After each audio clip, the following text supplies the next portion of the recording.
Good morning to my dear students. Today we are going to start the chapter working of institution of class 9. And in this chapter we are going to find out the functioning, power as well as the role of the different institutions. The government has to perform various duties, formulate policies and implementation.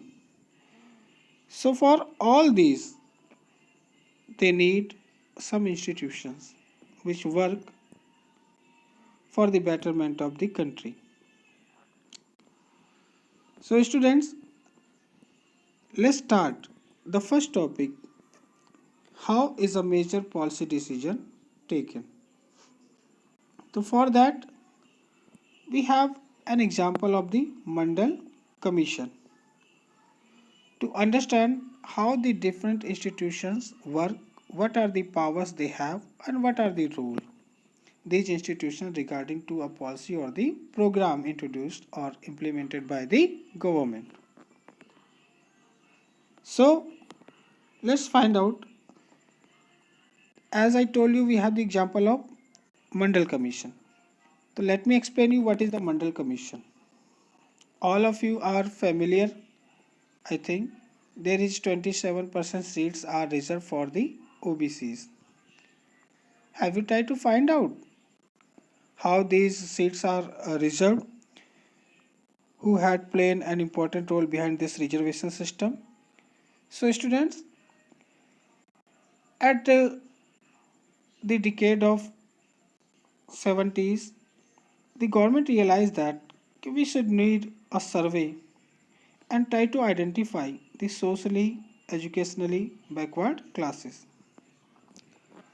And for that, in year 1979, the government appointed a commission known as the Second Backward Commission. And this commission was headed by B.P. Mandal. And that's why this commission is known as the Mandal Commission. This Mandal Commission surveyed throughout the country, and after 1 year, in year 1980, they suggested that there should be 27% seats reserved in the government jobs for SEBC, socially and educationally backward classes. And for that report that had been provided by the Mandal Commission was discussed more than a decade, approximately 10 years, but no one has shown interest in the report of the Mandal Commission. Later on, when the elections was held in year 1989, the Janata Dal won elections under the leadership of VP Singh.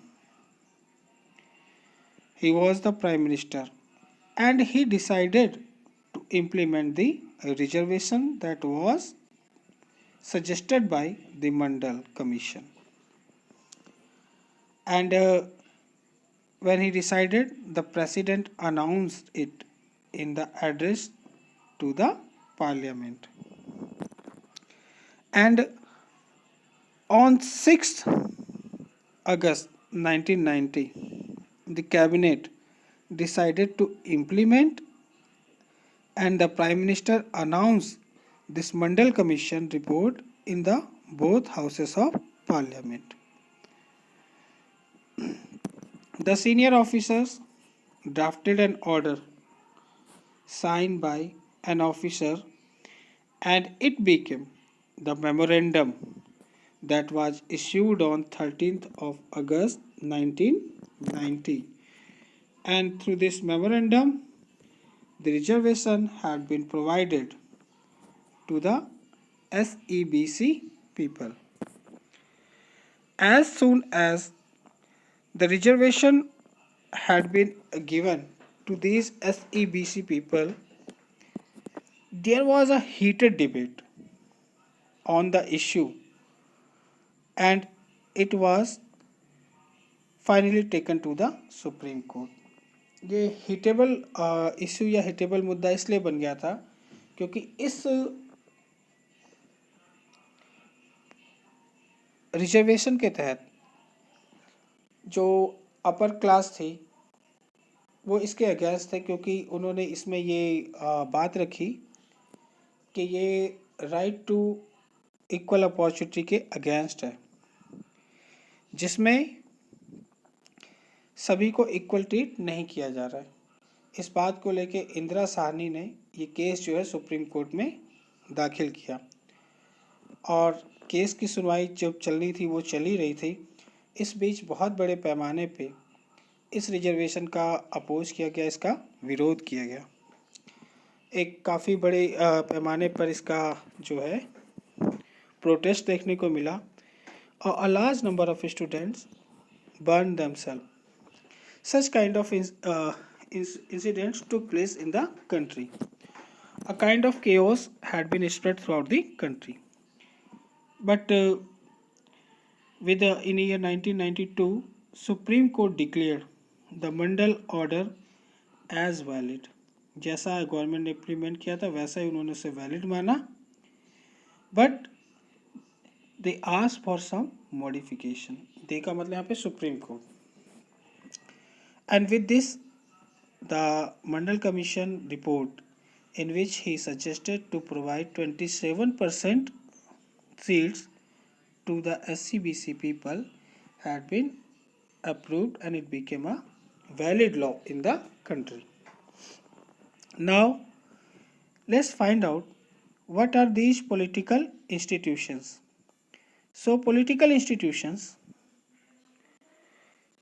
why we need it? We need the political institutions because the government has to perform various duties, formulate policies, and implemented them. Similarly, some have to formulate schemes, some have to take decisions, some have to implement the decisions. That's why we have a need for the institution to do all these mentioned work. And do you think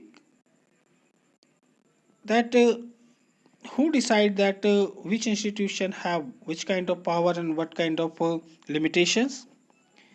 Yes, constitution of a country lays down basic rules on powers and functions of each institution, and these institutions are the legislative, yani ki parliament, the executive means the government, and the third is the judiciary. So students, this is all which we have to discuss today's topic. In the next class, we will discuss about the first institution, that is the legislative, यानी कि parliament, कि हमें parliament की ज़रूरत क्यों है, parliament का क्या डिवीज़न है, उसमें कौन कौन से हाउसेस हैं, हर हाउसेस की क्या क्या पावर्स हैं और क्या लिमिटेशंस हैं. So with this I am going to finish the topic of this video. I hope you have enjoyed. Okay, thank you.